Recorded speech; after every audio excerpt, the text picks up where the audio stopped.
at least in my context, I think that conflict often arises when two people or two groups of people, two parties, both are trying to accomplish the same thing, but they want to do it in very different ways. So they oftentimes have, if they had different goals, they probably wouldn't be together, but they have the same goal, but they really believe strongly in accomplishing those goals in a different way. And so then that, it's not so much the goal they're arguing about, it's how they're going to get there. Now, there's also other kind of contexts in which they actually argue about the goal, but in most of the conflicts that I'm involved in, they have the same goals. You know, it's a church that wants to reach people for Jesus. It's a church that wants to grow. They want to impact the community. They want to reach young people. It's just how they think they're going to accomplish that is they just can't agree on, and so they begin to argue about it.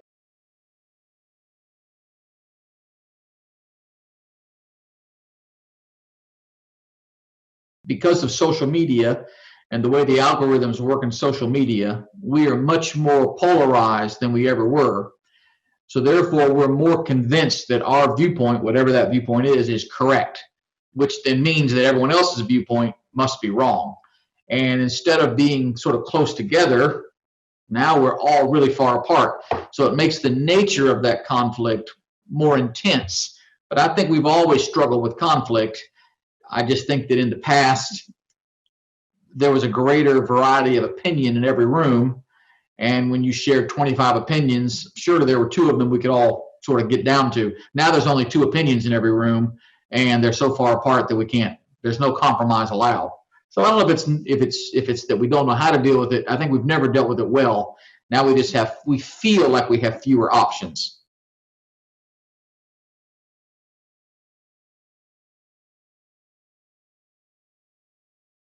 I think that my nature is to try to find a win-win. You know, when I go into a conflict, my nature is I want everyone to go away a winner and to feel like they got something good out of it and they're all satisfied.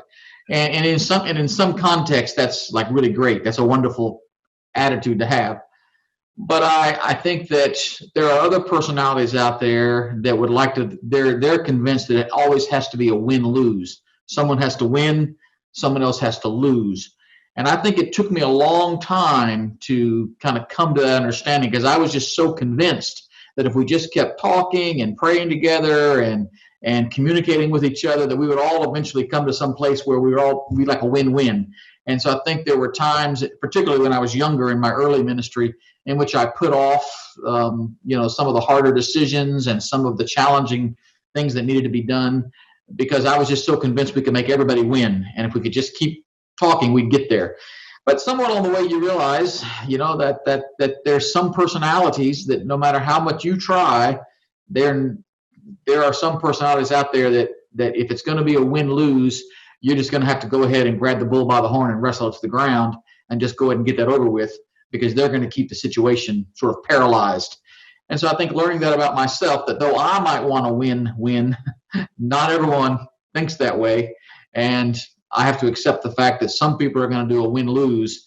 And when I get to a person like that, it's better to just go ahead and just tackle it head on and get it over with, so I can go back with some other people and do a win-win.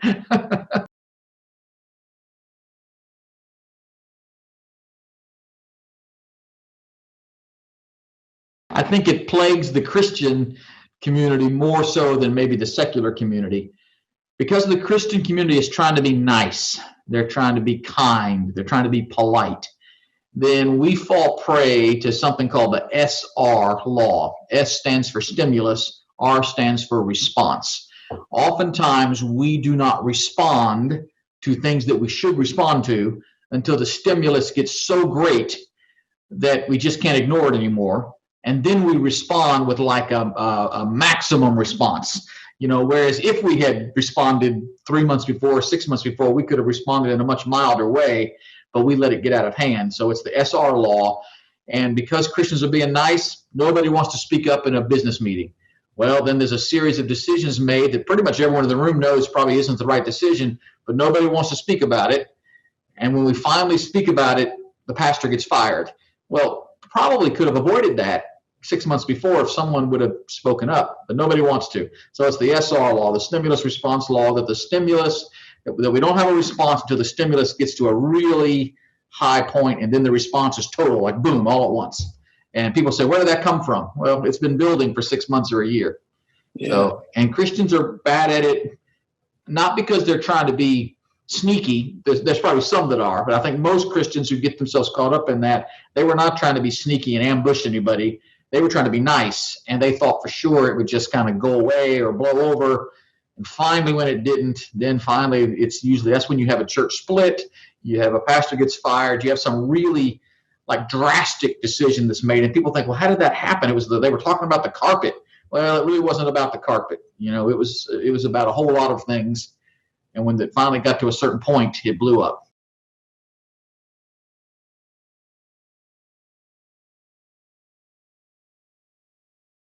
Anytime that you're discussing something that's fairly significant and there's not a lot of discussion from people in the room and just one or two people are doing all the talking, that should be like a red light going off. Because if you're going to make a big change, I don't know, you're going to change the name of your church, you're going to build a new building, you're going to add your first full-time staff member, anything that's like a significant change is going to kind of change up the status quo.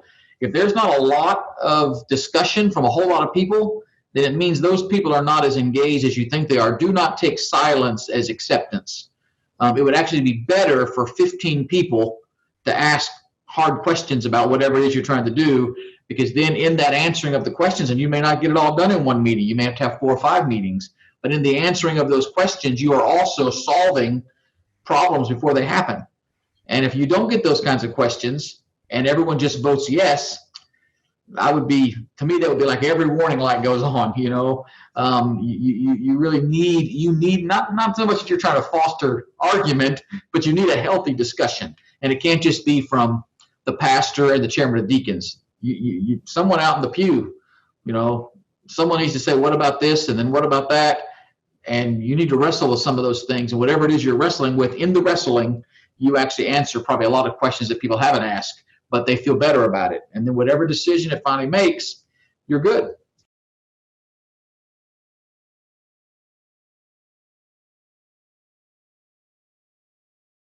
First thing I always say is be careful not to play the God card unless God really has spoken. I do think that those of us who are leaders of churches and other, you know, Christian organizations, we love to say, I prayed and God's leading me to do X. Well,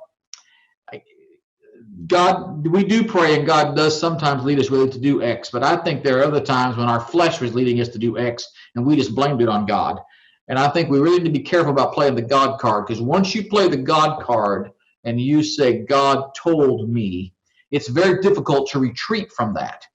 You're like stuck with that. And if God hasn't really told it, first of all, you've used God's name in vain, which is a sin. But second of all, if God hasn't really told it, well, it's not going to be successful. Even if you can force the decision and get the vote and all that, it's still going to all collapse because God isn't in it, and God's not going to bless something that he's not in. So that'd be one thing I'd say, is be careful about playing the God card. You know, you better, before you say God told me, you better do more than just pray about it for 30 minutes before the deacons meeting. Man, you better went off on a retreat somewhere and fasted and prayed for a couple weekends and you know, really sought the Lord on it, you know. So I think that's one thing, you know, that's one thing, is be careful about playing the God card. I think the other thing is, I do think that we have to ask ourselves how much, you know, most conflict happens over change. Not all conflict, but most conflict happens over change. I think one question we have to ask is, how much change am I supposed to bring to the situation, and how much am I supposed to set up for someone else to sort of bring to the situation? You know, I think we can sometimes see 15 things wrong with the church, and so we're going to fix all 15 of them. Well, maybe we're really skilled in, say, 5 or 6 of those things. Like, I went to a church one time in which there was no one there under 40. Well, I had just been a youth pastor, so if anyone knew how to reach young people, it was me. And I was successful at reaching young people, and we did a lot of that, and the church celebrated that. There were some other things that they also needed besides that that wasn't my skill set. And I thought to myself, let me lay a little groundwork, let me make some suggestions for the future. But I didn't really push those things because I knew that I was not going to be overly successful in them. I probably could have pushed it enough to get a vote, but it would have just blown up. It would have just blown up. So I fixed the young people thing, and the building was a wreck, so we remodeled the building. I fixed that because I'm pretty good at raising money, so we raised a lot of money to fix the building up, and then we just kind of set the groundwork for some other things. Their music was horrendous, and part of the reason it was horrendous was for 40 years, the pastor, whoever the pastor was, had to lead the music, which included me, and I can't sing, so it was horrendous. But that was one of those, you couldn't touch that one. That was a third rail you couldn't touch. They were convinced. I've been gone from that church 20 years, and they've just now gotten to where someone else leads the music other than the pastor. So sometimes there's just a situation you just have to accept, change all the other stuff instead of throwing yourself on the sword for something that you can't really be good at. So I think that's one thing. So, you don't play the God card unless you really, really feel like it's right, and then don't try to change everything wrong with the church. Work on 2 or 3 things. Work on 4 or 5 things. Work on some things you're best skilled at. Leave the rest for, this is a church that's going to be around 150 years, 200 years. Let the next pastor do some of it, but you set the stage to make it easier. Maybe when he comes, there won't be 15 things. There'll only be 10 things. Well, when he leaves, there'll only be 5 things. The church is never going to be perfect, so I think that's it. And the third thing that I think is really important is we have to work in our own hearts to not let a root of bitterness sink in our own hearts. We are going to be disappointed sometimes by decisions that are made. There are leaders that we're going to think are going to stand with us that are not going to stand with us. There are times when votes and decisions will be the opposite of what we wanted, and we will be dead convinced that those are wrong decisions. But that is what it is, and we cannot let a root of bitterness get in our heart, because once that root of bitterness gets in our heart, then we start interpreting everything that everyone says and does through that lens of offense. And most of the time, that's not the way it was meant.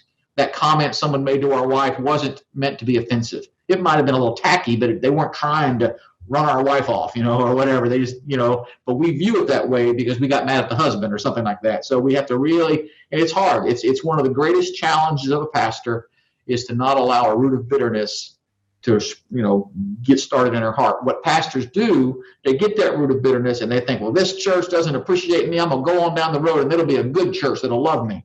The problem is the bitterness is in their heart. So when they go down the road, they take that bitterness with them. And 6 months later, they say, well, this church is just like the last one. They're mean to me. Well, it's because you're interpreting it through that lens of bitterness. And that's the hardest challenge for a pastor.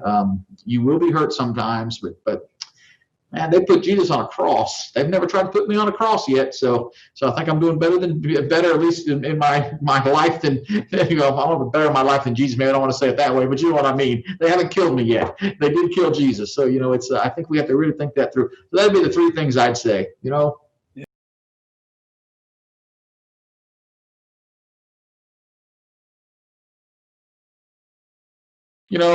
I think that David says in Psalm 133, he says how good and pleasant it is when God's people live together in unity. And when you have a unified church, and a unified church does not necessarily mean that everyone agrees on every single thing all the time, but they are unified that we're going to get this done somehow, and we're going to work through whatever our struggles are, and we're going to make the kingdom go forward. When you get to a church like that and you can help a church be unified in their mission, that verse comes so true, how good and how pleasant it is. What a beautiful thing when God's people live together in unity. And I think that not only does something inside the church, but I think that does something outside the church. I think people out there in the community, they know a lot more about what's going on in that church than what people realize. They know if that church has a reputation of always feuding and fighting and arguing, or if that church has a reputation of making a difference in the community. Where I'm at, I hear people talk and they'll say, well, I don't know much about that church down the road. There are not a lot of Southern Baptists where I'm at. We're in a very unchurched area. They'll say, I don't really know about that church. They're like those Baptists. I think they like jump pews and handle snakes and stuff. Well, let me tell you something. They do stuff. They feed the homeless and they take care of children after school. And no other church does that. Now, I think that's a win. I think that's a win. We had a church during this whole COVID-19 thing. We had a church in Vermont that was involved with a sort of a food pantry, soup kitchen kind of thing for the community. There were quite a few churches that were involved in it. But when COVID really got going strong, all the other churches dropped out, and the only one left was the Baptists. They were the only ones left. So by default, we sort of took over the ministry, even though it really wasn't our ministry. And when the health inspector came one time to inspect the kitchen and make sure everything was up to all the standards for the COVID guidelines and all that, he said, I've never really liked Baptist. He said, but in this moment, you're the only ones left. Everyone else just didn't. They didn't care about the hungry people and the homeless people and the poor people. But you're still here. And he said, I think I'm gonna have to find a Baptist church and at least visit it a few times and just see what it's like. And I think that's a win. So when we can dwell together in unity, that's powerful, not only inside our church, but it's powerful out in the community. So I think that's a key verse. I also, I quote in Corinthians, Paul talks in Corinthians, he says all the time, it's Corinthians 14:40, I think it is. If that's wrong, someone edit that if it's wrong. I think it's 1 Corinthians 14:40, where he says, let everything be done decently and in order. And I find sometimes churches, they can be disorderly and disorganized, and again, it impacts internally inside the church because we're so inefficient sometimes and disorganized, but it also impacts outside the church. People can tell when someone says, well, what do you do for background checks for your Sunday school teachers? And you say, oh, we don't do background checks. We've known Mildred forever. That's not a good answer. That's not a good answer. Trust me, the word has gotten around 15 minutes later that church doesn't really care about your children. Everything should be done decently and in order. I know whether you're going to wear a mask in church or not, it's a tough question right now, and there's 100 different answers. But whatever answer your community has, you better at least have the discussion. If you say, well, we just didn't bother to discuss that, that's probably not the right answer. I think it's better to say, well, we discussed it and we looked at all the relevant data and the guidelines for our particular health department, and we've decided to do X, whatever the X is. Let it be done decently and in order. And when a church can be ran decently and in order, then the community sees that. And they say, there's a church that's got it together. I may not agree with their theology. I may not agree with everything that all their politics, but at least they know what they're doing. And I feel confident that they're a solid organization that's a blessing to town. And I think that's really important. I suppose maybe on the negative side, not to end with a negative note, but if I was to think of a scripture that I don't want to be following in my life, in Philippians, the Apostle Paul talks about these two women, Ioda and Syntyche. What a way to be remembered. Two women who basically, they worked alongside each other and they had been co-laborers in the gospel, but now they had become sort of fighting and arguing amongst themselves. Now, if I was going to be remembered by the Apostle Paul, that's just not the way I'd want to be remembered, And I know I'm still fairly young. I hope I've got a long time left in my church before I'm gone. But I hope when someone looks back and remembers me, I hope they're not going to say, whew, that Terry Dorsett, you make him the chairman of a committee and he's like Hitler. You get him as your pastor and it's his way or the highway. You let him be in charge of the budget and we'll have to just shake our hands because there won't be any paper towels in the bathroom because he won't approve the expense. I don't want to be remembered that way. And I think, and what we're doing right now in our churches, how we handle conflict, how we handle decision making, that is the way we are building a legacy for ourselves. We will be remembered some way. Now, ultimately, the most important thing we're remembered is eternally. When we go into the kingdom, we want to hear the Lord say, well done, thou good and faithful servant, okay? But I'd also like my kids and my grandkids to not be embarrassed when someone says, who's your grandpa? I don't want people to go, ooh, that one. Ooh, he was a tough one. Ooh, he was tough. No, I want people to say, he was the best man in our church. He made a difference for Christ. You could count on him to do what was right and to follow through on his commitments. So what legacy are we leaving for our children and for our grandchildren who will remember us? What legacy are we leaving behind? I want it to be one that it wasn't one of conflict and anger and pushing my way around, but it was one of making a difference for the kingdom. That's a way to be remembered. So it's kind of a negative, but it's a positive of how will we be remembered by those who will come after us.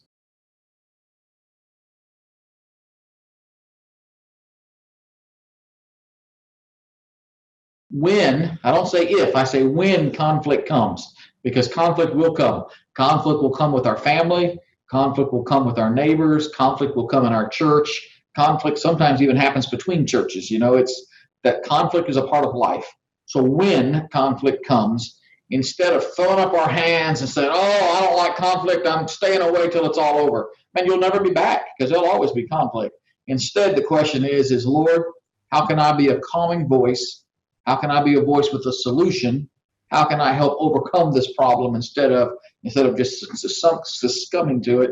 How can I be the victorious, in helping solve this issue? So when conflict comes, man, don't go hide in your basement. Just go ahead and roll up your sleeves and get to work, because it could be very well the greatest opportunity that you've ever had. Sometimes conflict reveals, I think, there's different kinds of conflicts, but like financial conflict, when a church or organization is having financial struggles, man, in some ways it's the greatest opportunity, because they will start thinking creatively and they will come up with some solutions that they never thought of before. The situation will force them to think of things that they probably should have already been doing, but they just didn't. The conflict forced it. Sometimes when it's between 2 or 3 key leaders and you have to make some hard decisions about church discipline, honestly, that should have probably been done 5 years before, but it took someone willing to tackle it. So conflict, it's not always bad.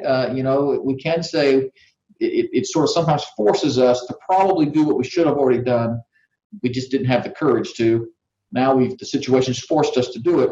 So instead of running away from it and hiding from it, now don't go around looking for conflict. I'm not saying go around looking for fights, but when a conflict comes, just say, "Okay, Lord, help me to turn this thing into something positive. Let's solve this problem. Let's overcome this problem so we can move on to good stuff."